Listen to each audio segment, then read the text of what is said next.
You might think you know Exosquad, but here are 12 facts you might not have known about the war against the Neo-Sapiens. Exosquad debuted on September 18, 1993, with the episode Fall of the Human Empire Part 1, Pirate Scourge. The show ran for a total of 52 episodes across 2 seasons, ending with the episode Beyond Chaos, which aired on November 3, 1994. The concept for Exosquad was created in 1989 by Jeff Siegel, who had previously been the head writer and story editor for Challenge of the GoBots. However, much of the show's look was developed by executive producer Will Meugniot, and the story was largely developed by story editor Michael Edens. The initial inspiration for Exosquad was to create another robot-centric action show that would appeal to young boys in the style of GoBots. The decision to develop a complex storyline that focused on a number of themes such as war and romance was influenced by Japanese anime, which was becoming increasingly popular in the US in the early 90s.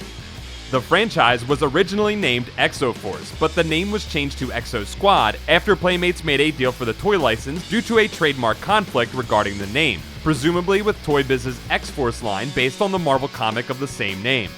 Exosquad follows the adventures of Able Squad, a team of human mecha pilots who protect the Earth and its colonies on Mars and Venus in a war against the Neo-Sapiens, an artificial race of humanoids who were originally created as slaves for humans but later rebelled.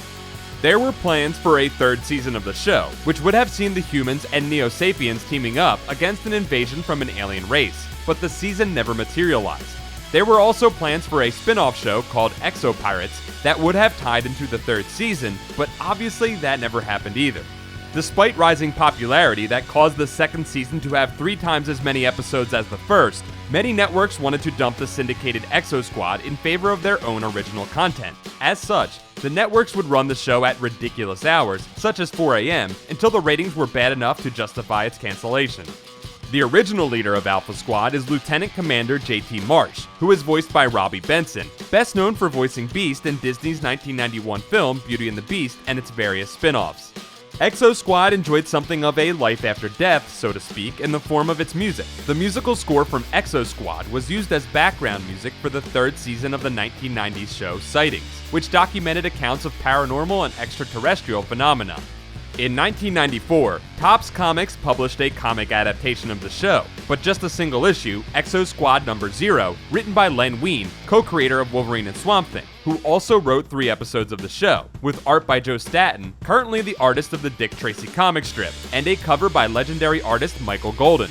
Playmates Toys produced a line of Exosquad action figures between 1993 and 1996, as well as model kits of the exosuits and spaceships featured in the show. Pressman Toys produced a board game based on the show in 1994. Appaloosa Interactive developed a video game adaptation of the show that was released for the Sega Genesis in 1995. The gameplay would alternate between being a shooter, a platformer, and a fighting game. It received poor reviews for its slow controls, high difficulty, and awkward animation. That's it for this episode of You Think You Know Cartoons. Don't forget to like this video, subscribe to Comics Alliance for more cartoon facts, and check out comicsalliance.com for more cartoon awesomeness.